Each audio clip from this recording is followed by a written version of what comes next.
Antara hal yang bisa meringankan seorang tatkala sedang bersedih, dia harus beriman dengan masalah takdir. Dia tahu bahwasanya seluruh yang menimpanya ini sudah ditakdirkan oleh Allah Subhanahu wa taala.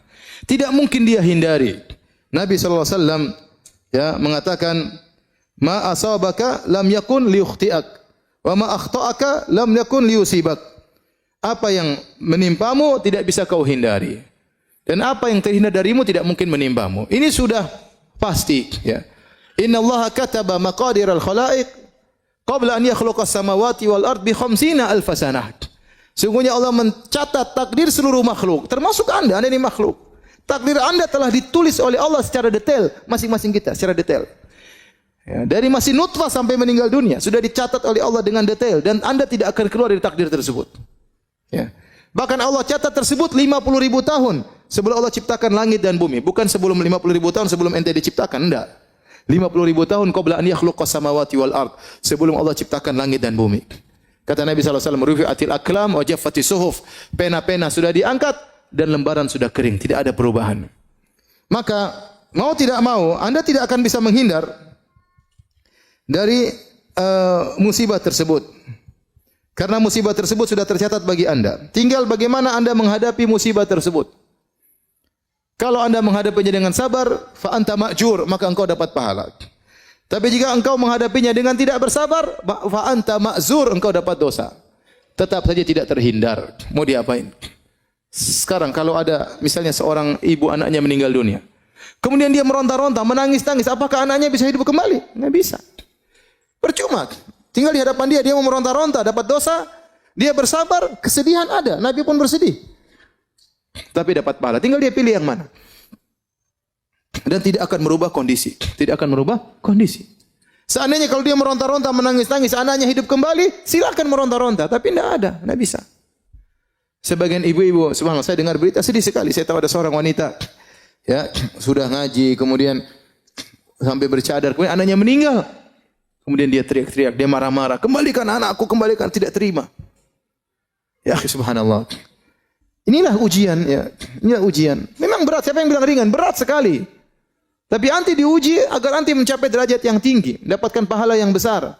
Maka jangan hadapi ujian tersebut dengan bentuk protes kepada takdir Allah, tidak menerima takdir Allah Subhanahu wa taala. Tidak akan bisa merubah kondisi tersebut. Anti meronta-ronta, anti marah-marah, anti ngamuk-ngamuk, anti banting sini, banting anu, tidak akan merubah kondisi. Oleh karenanya apa yang menimpa kita tidak mungkin kita hindari. Yakin ini sudah ditakdirkan oleh Allah Subhanahu wa taala. Mau apa lagi? Qadarullah. Makanya kalau dapat musibah bilang apa? Qadarullah. Sudah. Itu langsung menenangkan hati kita. Ya sudah, mau diapain? Ya. Qadarullah, mau diapain? Ya. Kita sudah berusaha, ternyata salah. Kita sudah menjaga anak kita, kita sudah obati ke rumah sakit, kita qadarullah, mau diapain? Mau diapain? Ustaz, istri saya kurang ajar, ya sudah qadarullah, mau diapain? Ente sudah nyari, ente sudah searching di Facebook kan? Cari yang ini, sudah verifikasi lagi, sudah semuanya, sudah tanya semua, sudah ternyata salah Ustaz. Ya qadarullah, hadapi ujian tersebut. Mau diapain? Mau diapain?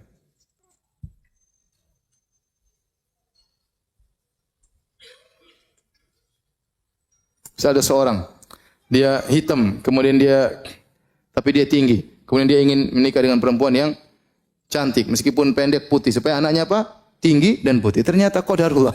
Anaknya hitam, pendek, pesek. Ya sudah, qadarullah. Ente sudah berusaha. Apa boleh buat? Itu namanya qadarullah.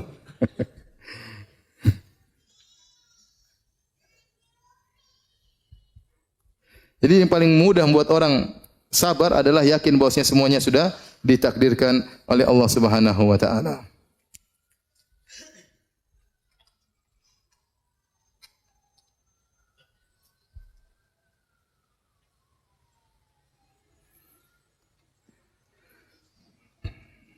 Kalau seorang tatkala ditimpa musibah, dia dapati dirinya kurang bersabar, maka latihlah dirinya untuk bersabar.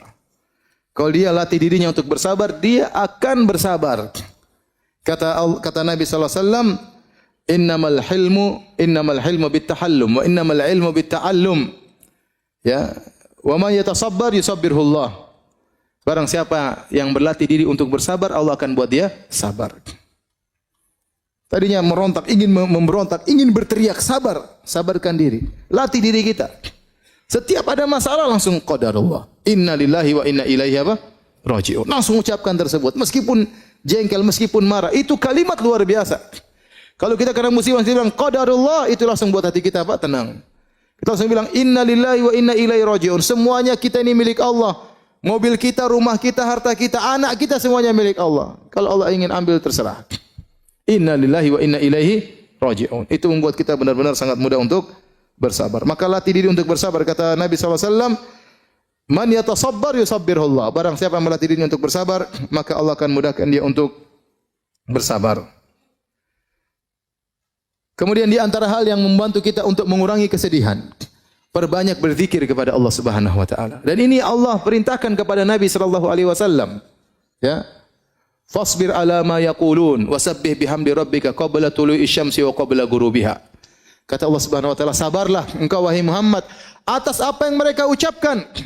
Mereka mengatakan engkau orang gila, engkau pemutus silaturahmi, engkau dukun. Mereka mengatakan tentang Allah yang tidak benar, yang membuat hatimu jengkel. Fasbir ala ma yaqulun. Sabarlah atas perkataan mereka. Wasabbih bihamdi rabbika qabla tulu'i syamsi wa qabla ghurubiha. Dan bertasbihlah kepada Rabbmu sebelum terbit fajar dan sebelum terbenam matahari.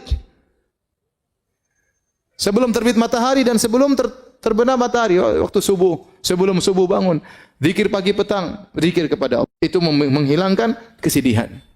Banyak berzikir mengingat Allah Subhanahu wa taala. Oleh karenanya juga kata Allah Subhanahu wa taala, "Wa laqad na'lamu annaka yadhiqu sadruka bima yaqulun. Wasabbih bihamdi rabbika wa kum minas sajidin." Kata Allah, sungguh kami tahu dadamu sempit wahai Muhammad atas perkataan mereka. Antum kira waktu Nabi Muhammad dikatakan orang gila, orang sinting, dia tidak sakit hati? Dia sakit hati. Sampai Allah mengatakan, "Wa laqad na'lamu annaka yadhiqu sadruk." Sungguh kami tahu hatimu sedih wahai Muhammad. Kata Allah Subhanahu wa taala. Kami tahu hatimu sempit akan akibat yang mereka ucapkan. Apa solusinya? Wasabbih bihamdi rabbik, maka bertasbihlah, banyak berzikir, subhanallah, subhanallah, subhanallah. Wa kum minas sajidin, banyak salat, banyak sujud kepada Allah Subhanahu wa taala. Itu di antara hal yang buat kita meringankan kesedihan kita. Keluhkan kesedihan kita kepada Allah Subhanahu wa taala. Fasabrun jamil. Sabar jamil, apa itu sabrun jamil? Kesabaran yang indah, maksudnya kesabaran yang tidak disertai dengan syakwa, keluhan kepada makhluk. Adapun syakwa kepada Allah, mengeluhkan penderitaan kita, itu tidak mengapa. Itu kebiasaan para nabi. Nabi mengeluhkan kesulitannya kepada Allah Subhanahu wa taala.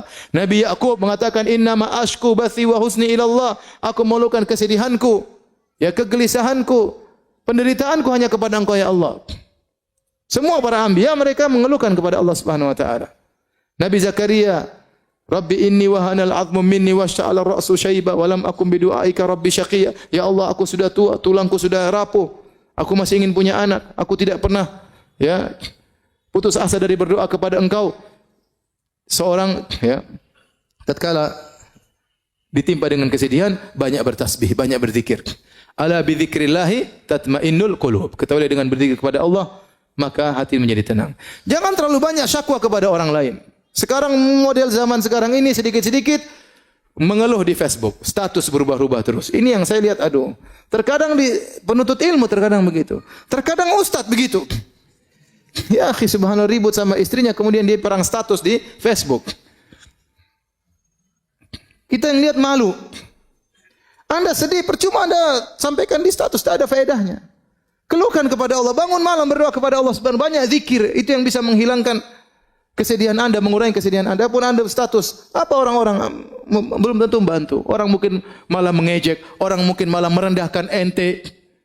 Anda kira dengan Anda melemparkan status tersebut, kemudian kesedihan hilang? Enggak. Kemudian setelah Anda bikin status, ente lihat lagi komentar, lebih lagi sedih lagi. Kalau enggak ada yang komentar Anda bersedih, ternyata murid-murid saya tidak ada yang perhatian sama saya. Kalau ada yang komentar, ente bersedih juga. Belum ada balasan status lain, waduh repot. Ngapain kita seperti itu? Ente ingin hilang kesedihan, berzikir kepada Allah Subhanahu wa taala. Sebagian ibu-ibu seperti itu, statusnya menunjukkan penderitaan terus. Tahu-tahu status ada jantung berbentuk love terbelah dua. Subhanallah. Ada apa Kenapa begini? Kenapa jantungnya terbelah dua? Menimbulkan banyak pertanyaan. Ya. Repot ya. Banyak ya. Nanti status macam-macam ya Allah. Jangan mengeluh kepada manusia, rugi. Betapa banyak berharap kepada orang dia akan kecewa. Mengeluh kepada manusia tidak ada yang dia dapatkan. Tidak ada solusi. Paling mereka mengatakan sabar. Sabar. Hidup juga ujian. Saya juga sudah tahu. Ya udah ada tahu sabar makanya. Ngapain ngeluh sama manusia? Hati-hati ibu-ibu yang suka rubah-rubah status ibu-ibu ini. Jangan. Sedikit status foto profilnya diganti-ganti, jangan. Kalau terkena musibah, sedih, banyak berzikir, banyak baca Quran. Quran itu syifa, obat, ya.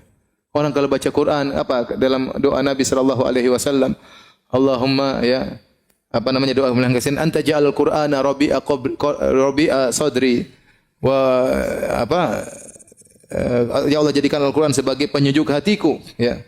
Kemudian menghilangkan kesedihanku dan menghilangkan ya wa dhahaba gumumina wa ahzanina menghilangkan kegelisahan kesedihan. Di antaranya baca Al-Qur'an.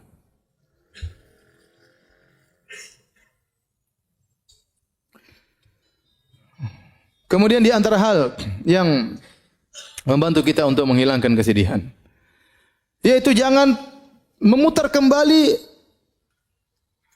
masa-masa yang lalu. Kenangan-kenangan lalu hapuskan. Ada seorang mungkin ya punya anak meninggal dunia. Kemudian dia masih simpan bonekanya, dia masih simpan bajunya. Ini jangan, ini menyiksa diri. Sudah sedekahkan kepada orang lain. Nanti dilihat bonekanya, dia nangis lagi lihat anaknya. Lihat sepedanya, dia nangis lagi lihat apa? Anak. Jadi itu terjadi. Sudah itu semua barang kasih orang. Jangan mencoba untuk mengingat masa lalu yang menimbulkan kesedihan karena itu diingin oleh setan. Ya. Setan ingin apa? Liyahzunal ladzina amanu. Setan ingin agar orang beriman sedih. Kenapa kalau orang beriman sudah sedih dan kesedihannya berlebih-lebihan tidak mengantarkan dia dekat kepada Allah, akhirnya banyak perkara akhirnya terbengkalai. Dia kalau sudah sedih terlalu sedih, ngurus anak-anak yang lain susah. Perhatian sama suami susah. Dia pun jarang pengajian, dia cuma baca Quran, nangis saja kerjanya. Maka segala hal yang membuat kita kesedihan tentang masa lalu, ngapain kita ingat-ingat kembali? Semua kenangan-kenangan hilangkan. Kalau punya foto-foto di HP, hilangkan semua. Ya ngapain?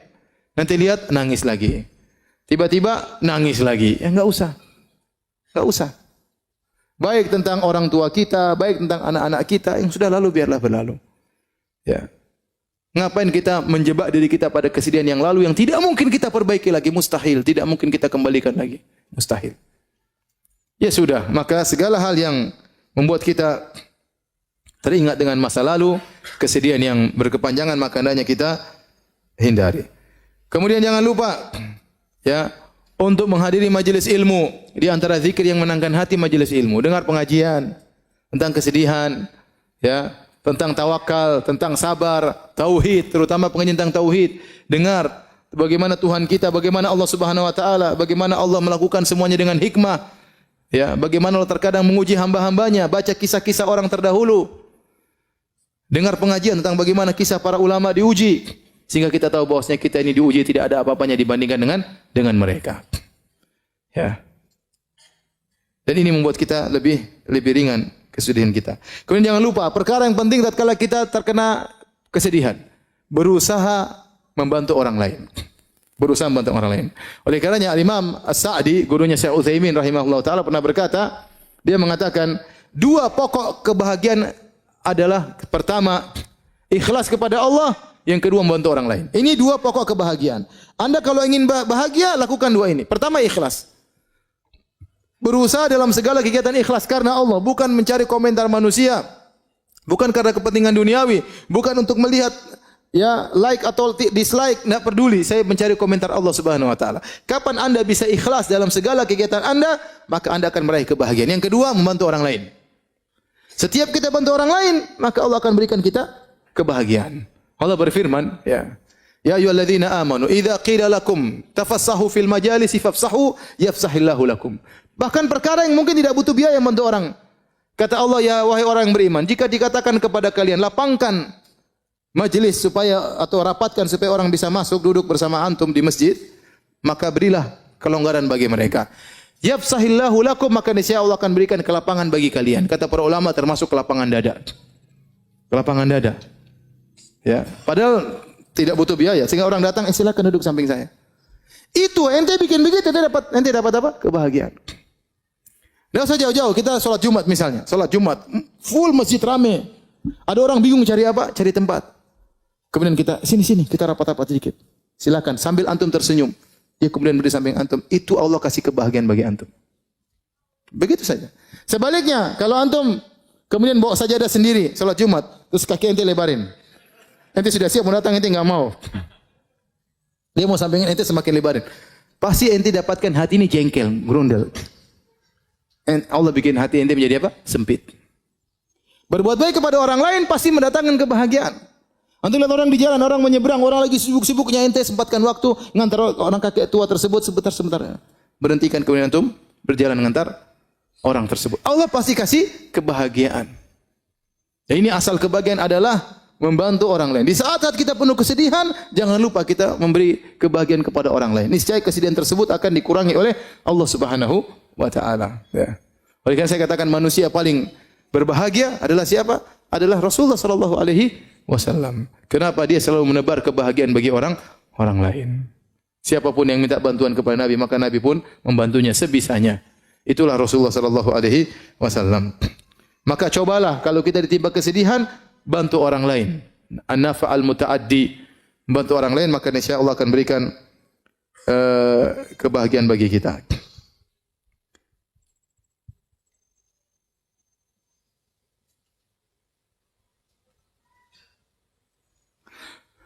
Kemudian aku lagi sedih. Ada hal-hal perkara yang kata para ulama, perkara yang materi yang mungkin bisa membantu kita untuk bahagia. Ya misalnya kita mungkin sedih, ya. Kalau makan bakso hilang kesedihan, ya makan bakso aja enggak apa-apa. Enggak ada masalah. Lagi enggak enak badan, lagi enggak enak hati, pengen mana? Pengen lihat hijau-hijau, udah pergi hijau-hijau lihat, enggak ada masalah. Jangan kunci pintu, matikan lampu, tambah sedih. Ya, ini di antara hal. Kemudian saya kalau ketemu si fulan, saya selalu bahagia, dia orangnya lucu. Ya udah pergi ke orang tersebut. Ketemu ngobrol sama dia, ganti suasana. Nah, apa kita lakukan untuk menghilangkan apa? Kesedihan, ya. Ya, senang dengan warna tertentu. Kalau warna hijau, indah, hati menjadi tentram. Ada ibu-ibu senang lihat warna ungu, ya. Lihat sudah lakukan, tidak ada masalah. Ini termasuk perkara-perkara yang bisa menambah, ya, menghilangkan kesedihan. Kemudian hindari hal-hal yang bisa mendatangkan kesedihan bertambah. Contoh nonton berita, sukanya nonton berita kriminal. Tambah sedih enggak? Tambah sedih. Waduh, sedih. Berita tentang selingkuh, semakin sedih, ketakutan. Waduh, sudah gini suami saya selingkuh. Ketakutan luar biasa. Pelakor, apa namanya? Pelakor tadi? Pelari apa? Oh, perebut laki orang. Saya kira pelari laki orang. Berita-berita seperti itu akhirnya bikin gelisah, bikin sedih. Ketemu orang yang mulutnya kotor, jangan ketemu dia. Ketemu majelis-majelis ghibah, jangan. Ini bikin kesedihan semuanya. Ganti suasana, ya. Ganti suasana. Kalau punya grup ternyata isinya berita-berita enggak enak, left, tinggalkan grup. Cari grup yang lain yang bisa mendatangkan apa? Kebahagiaan. Tidak ada masalah. Itu juga di antara hal yang bisa mengurangi kesedihan. Kemudian yang terakhir, hadirin hadirat Allah Subhanahu wa taala, kalau kita terkena musibah, usahakan musibah tersebut kita ringankan dengan beberapa perkara, di antaranya ya